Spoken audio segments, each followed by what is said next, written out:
If you're watching this video on the NES YouTube channel, there's more information and useful links in the description below.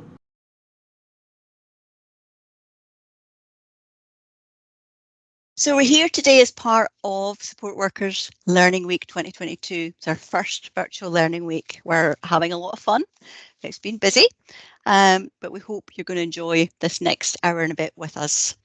And what we're going to talk about today is our new facilitating learning unit, and that's part of Support Worker Central. And we're going to take you on a little tour of it.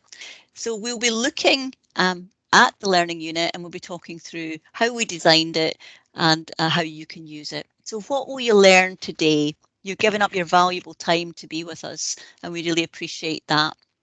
So what we'll be looking at today is what the Healthcare Support Worker Framework and 4 Pillars model means for you if you haven't heard about it before, or if you haven't been in one of the earlier sessions this week. How to use the new facilitating learning pillar activities. And that's about making learning happen at work and being able to influence how that happens for you. And then lastly, we'll look at why learning matters and how you can support others to learn at work. And when we develop new activities, we do that in a very particular way. And I'm going to hand over to David and let him explain how we actually do that. As Linda says, we create things in a really different way. So when somebody brings us an idea, so Joanne brought us this really good idea about developing something along with the 4 pillars of practice. We use our co-production model, so we co-assess, co-decide, co-design and co-deliver. So we are constantly working in the Healthcare Support Worker Advisory Group.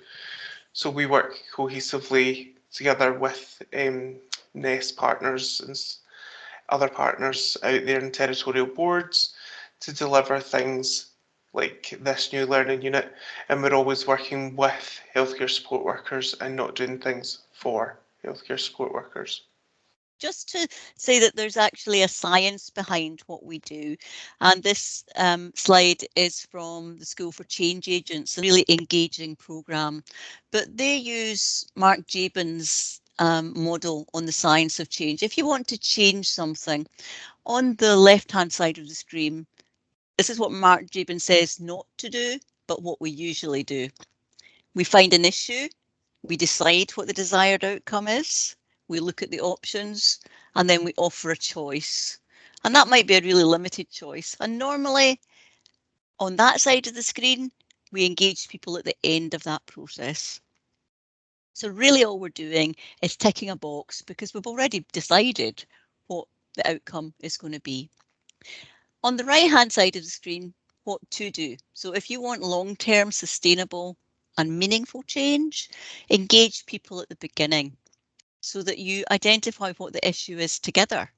You don't make assumptions about that. You come to a shared outcome. You then together explore the options and make a choice. So while we're using the same words on both sides of that slide, we're looking at an issue, an outcome, options and choice. Where people are engaged in that choice and that process will make a huge difference in terms of what happens next. So everything we do, we own together and we improve together and we try to make it work together. So hopefully you can see that as we go through the rest of the presentation. The way we do that at the moment is we have to do it virtually. So here we are in our team site with everybody pitching in their ideas and us working on things. So we're managing virtually. We're looking forward to seeing each other in a room again sometime, but we are managing virtually. Kirsty's going to take us on a wee, very quick reminder of the learning framework, which sits at the heart of what we do. The Healthcare Support Worker Learning Framework was developed with the purpose of supporting healthcare support workers to learn and develop, and it exists because clinical healthcare support workers play a vital and valuable role in teams, and your learning and your development is really important. You essentially are the cogs that keep NHS Scotland going. So you need to be developed to your potential. It now makes up part of the overall nursing, midwifery and allied health professions development framework, which covers all bands and all roles from 2 up to 8.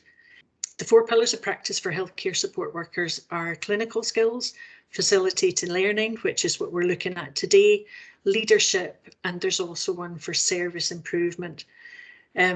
It recognises how complex clinical healthcare support workers' roles have become, and it helps to explain the difference in the expectations of your learning and how that fits in with the career framework for levels 2 to 4. The 4 healthcare support worker pillars help to set out the knowledge, skills and behaviours that you need to safely and effectively carry out your role. And while we often think firstly about our clinical skills, and we can put an awful lot of effort and emphasis into the competencies that are required for these, developing skills across the other 3 pillars are just as important, as they often shore up, strengthen and overlap your clinical skills. So for me personally, I know that I need skills from the other 3 pillars to support my clinical role, knowing and understanding that facilitating learning, leadership and service improvement are in some parts the foundations of my clinical skills, makes me a more effective healthcare support worker, and it lets me identify where I need to develop and improve any gaps in my practice. So different roles have different levels and require different mix or cocktail of skills and knowledge. And you can see that on the slide there, that somebody perhaps working at a band 4 or in that more senior healthcare support worker role may be more autonomous and maybe will require more leadership skills, or they may be supervising other support workers, so they need more skills in that facilitating learning pillar, whereas somebody who's doing a different role may have a different emphasis on part of their job. So the framework can be a really powerful tool. It can assist support workers to fully develop across all 4 pillars of practice in a current role, or it can help you to understand and to prepare for progressing to a new or a different role. It can help you make choices about what learning is right for you, and it can promote learning your way. And it can be used to support meaningful personal development conversations where you will be talking and not tick boxing to identify your learning and your development needs. For anybody that wants to know a bit more, it all sits on the Support Worker Central site on Turas Learn. Today we're concentrating on facilitating learning. I'm going to hand over to Joanne now, and we're going to go on a walk through the 3 sections, so you'll learn a little bit more about them. So I'm so delighted to be able to introduce the facilitation and learning resource to you, and it is relatively new. So today you'll get the opportunity for a live preview of some of the key themes and learning activities, and starting to have a think about which ones you might be interested in looking at further to support your practice, and think about how you can use those to support your own development. So we're going to go on to have a look at Turas Learn Support Worker Central, which is where the resource is located. So you do need to be signed in to access these resources. So on Support Worker Central, you'll see a link to the facilitation of learning activities. So this is our landing page, and if you go in, as Linda's going in there to access it via the learning framework, and if we go on to the facilitation of learning activities there on our pillar, we can click on that. That takes you into the 3 sections. So as Richard was saying, there are 3 sections to the resource. Each section is separate, and you can go into them in any order at all. So you can choose the activities that you feel might suit you best. You don't have to complete all the activities, so this isn't a sort of particularly start-finish type of module. It's sort of designed to be dip in and dip out so that you can work through them at your own pace, so that you can begin to tailor your learning. There's also a downloadable workbook that goes along with every activity. So let's have a look now at section 1. We'll go into our first section there. And as you can see, the 3 lines at the side allow you to navigate through the different pages in there. And the first section is really all about finding out what matters to you. And in this section, the workbook that goes along with the activities you can fill in on your PC, or you can print a copy and you can complete it manually. So you can see there the link for downloading the workbook, and that means you can keep a record of your reflections and your activities, and you can upload that to your professional learning portfolio as evidence of your learning. So let's have a think about section 1. So for those of you that said you wanted to find out more about your own learning, this would be a good section to start with. And this is all around about finding out what is it that matters to you about your learning. How can you start to identify your own learning needs? And really importantly, how can we start to make learning happen in your setting to suit you? So one of the activities that we were looking at was how we might overcome some challenges for learning in your workplace. So you told us, healthcare support workers have told us that there can be challenges to accessing learning opportunities in the workplace. And these challenges, when we asked, tended to be grouped into these 3 key areas around money, and time and support for your learning. So one of the activities you'll see in the resources is allowing you to maybe reflect on what challenges are there for learning in your own workplace, and what potential solutions might there be to overcome those challenges. So for example, if you felt that the challenge was time, it might be that you think about how you take opportunities for learning within your day-to-day work, how you can get some protected time for learning, and really consider what value there is in learning every day as part of your practice. So this is a reflective activity and allows you to reflect on your own learning needs. There's also at the top of that section there a part about your own learning needs as well, and it encourages you to think about how you as a learner might want to start taking charge of your own learning. So this is a really nice place to start if you're not sure about where you should be going, what you should be learning, and how to get there. This is a nice section just to start thinking about what is it that's going to work for you as a learner. Where is it you want to be? Who is there in your workplace that could help you? And this will help you to start developing your own learning plan. So each of the sections has the same ending, and there are useful links and resources in each section so that you can find out more about areas that you may be interested in. So lots of really helpful links if you want to go on, there's a particular area of interest that you want to find out more about. So we'll briefly take you into section 2 now. So this is the section around helping others to learn. It builds on what you've learned from section 1, but starts to help you think about how you can plan and deliver learning experiences in the workplace, understanding what works for you as a learner, but what might work for those that you are delivering learning to. So the first part of that thinks about opportunities for you to facilitate learning in your workplace.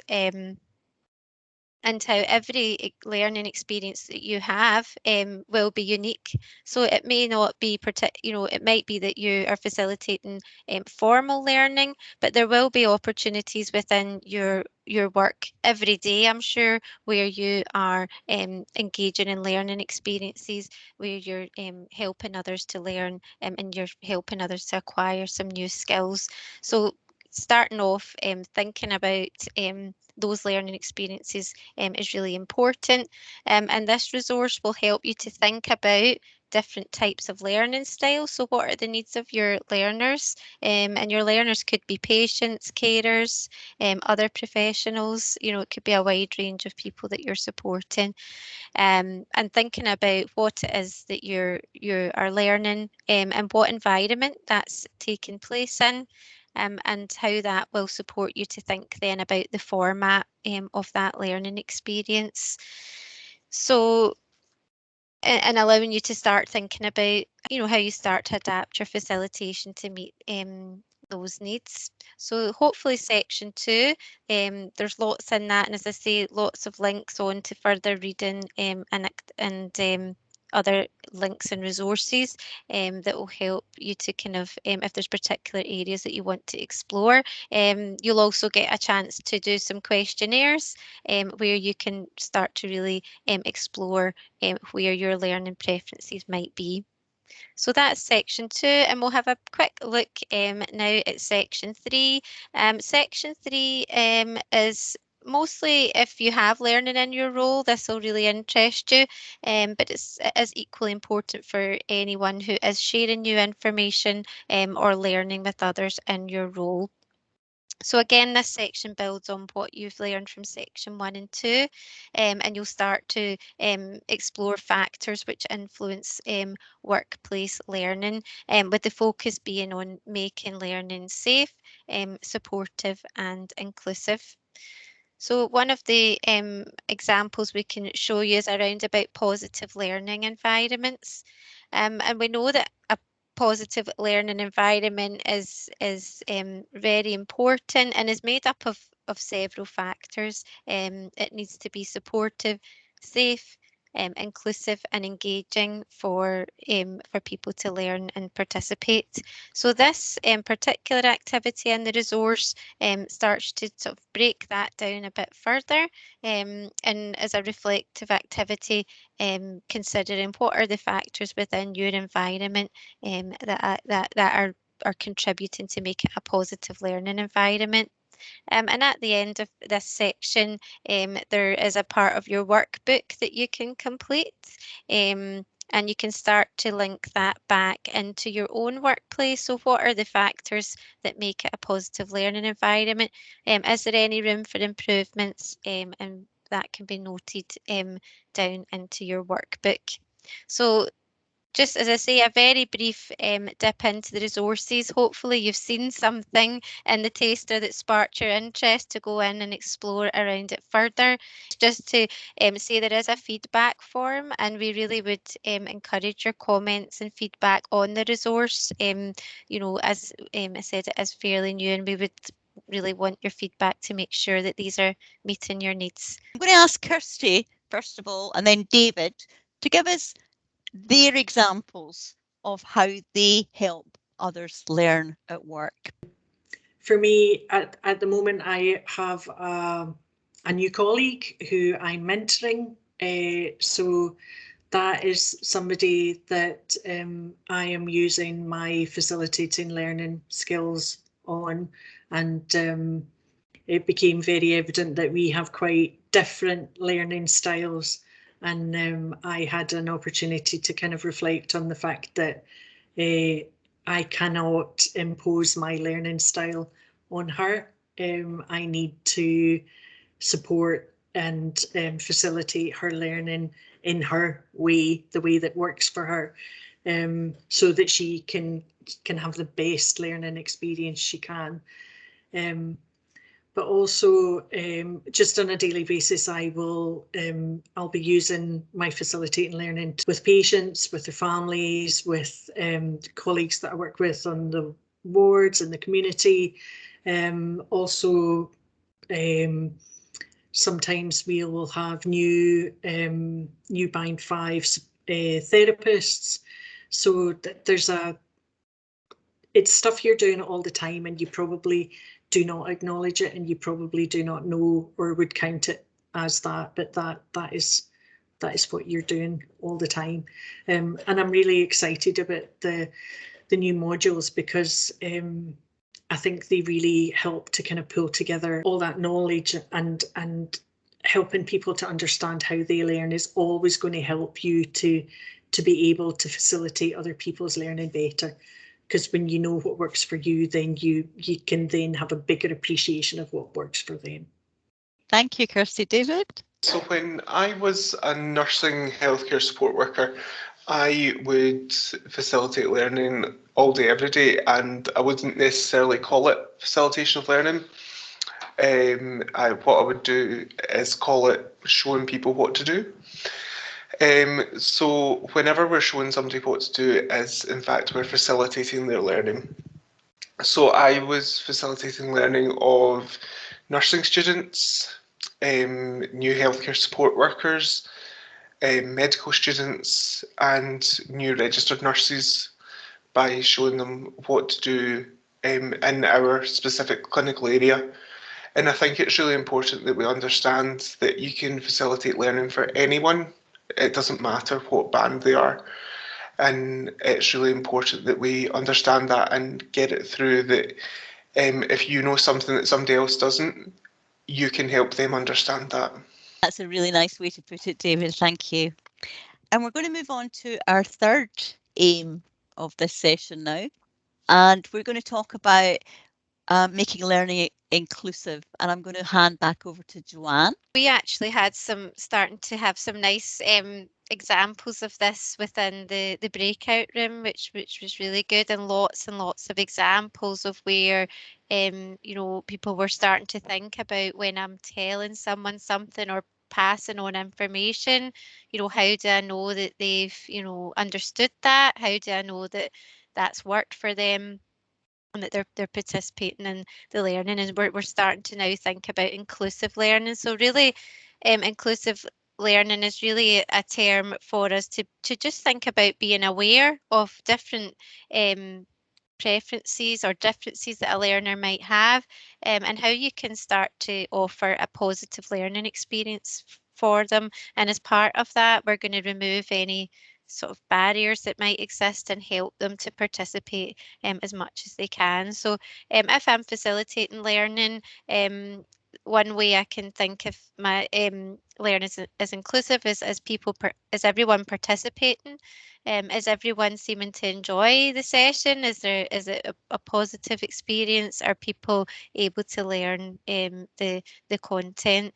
We're back into our resource, and in section 3 we've actually got some specific techniques for you that you can start to think about in terms of helping individual learner needs. So the example here, we've got a learning experience that you've maybe participated in. And how do you know that's an inclusive one? So if we could go back up just to that section there, and here are some examples of just really simple techniques that anyone can use to help others to understand. So one of them is called Teach Back. That's just a really quick method of checking that your information has been communicated effectively, and that the messages have been understood.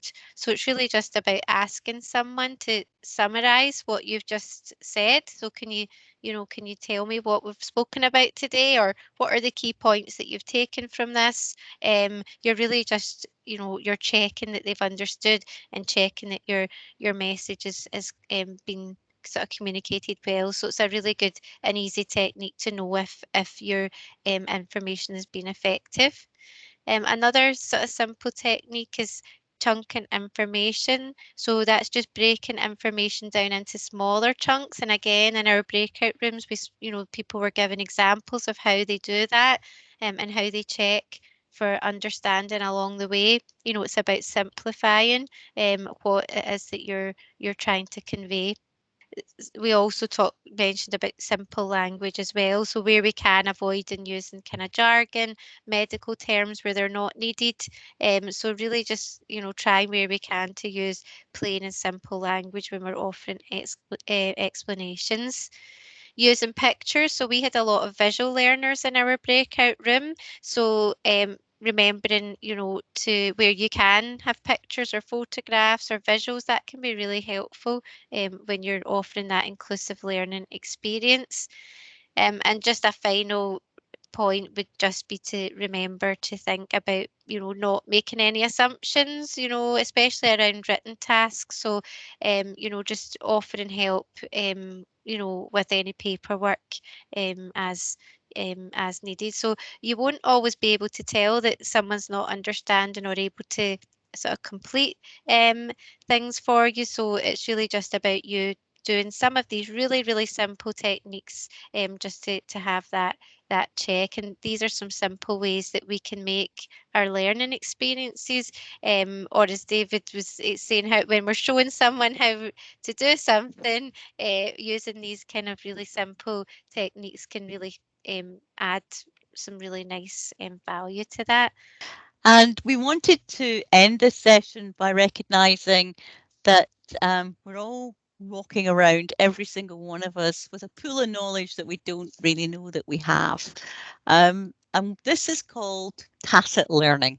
Tacit learning is the stuff that we see is below the surface. So what you can see is that we have two types of knowledge. Knowledge that's explicit, and that's knowledge that can be written down. That's knowledge that's in a policy, it's in a manual, it's in a book, it's in words, it's in videos, it's precise, you can measure it, it might be in pictures, it's a how-to. So explicit knowledge is knowledge that it would be the same no matter who does it. Okay, and it's easy to test if we know it. All right. So this is where we might have to prove on Learn Pro that we have understood the difference between the fire extinguishers. Okay, that knowledge is explicit. It's about, do you know which one to use for water? Do you know which one to use for electrical fires? And we can test that. Under the surface, below the waterline, is what's called tacit knowledge. And that's the knowledge that we just gather up with us, and it becomes this big smorgasbord that over time we just keep adding to and adding to and adding to without really knowing that we're doing it. It's not documented. It's elusive. It's about feelings. It's about gut. How do you know when maybe just to go and check that that person's okay? How do you know when to introduce that question to someone? You get a gut feeling that this is the right time. And that is not just about your gut, that's based on your tacit knowledge, or the knowledge that's not documented and that you've gained over time. It's unspoken and it's personal. So when you're in those new jobs and you're in your role, you're working with new people, you're sponges, you're soaking it all up and you don't even know that you know it.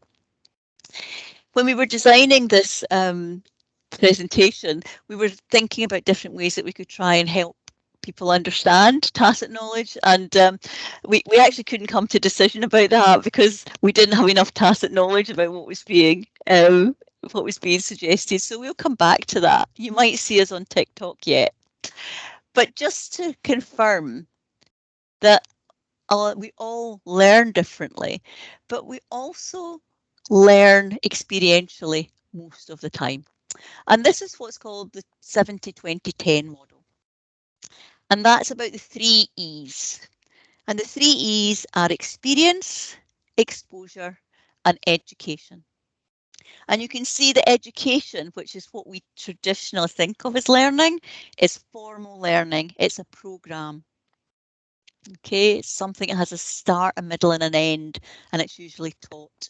And that is 10% of how we learn. If we move along to the middle, we have 20% of how we learn is social. And that's about peer learning. 20%, that's you. That's you when you're saying to people, I'm going to show you how to do, I know stuff and I want you to know stuff. And here's how to do this stuff. And here's how to know how to do it. The peer learning, coaching, mentoring, supporting. And that's called exposure. Okay, so we take our 10% of our formal learning, we add 20% of our social learning, and that takes us to 30% of our knowledge bank. And that leaves us with 70%. Can you imagine? That's huge. That's about experience. So 70% of our knowledge comes from experience. That means that when you're working every day, you're adding to your knowledge base. It's your on-the-job performance. It's how you do what you do. And that becomes your superpower. Because what you're doing is you're taking the known knowledge, the explicit knowledge, and you're applying that in the real world using your tacit knowledge. I know this is the right time to take this measurement. I know this is the right time to check that person's temperature. I know this is the right time to have this conversation, to see if they're all right, to check if they've had enough fluids. So your tacit knowledge is all bound up in all of that. You take your explicit knowledge and then you apply it. So we know that you are all walking around with 70% of tacit knowledge that other people would love to tap into. Yeah, because this is how you know what you know, and this is what you have to share with other people. An amazing resource bank.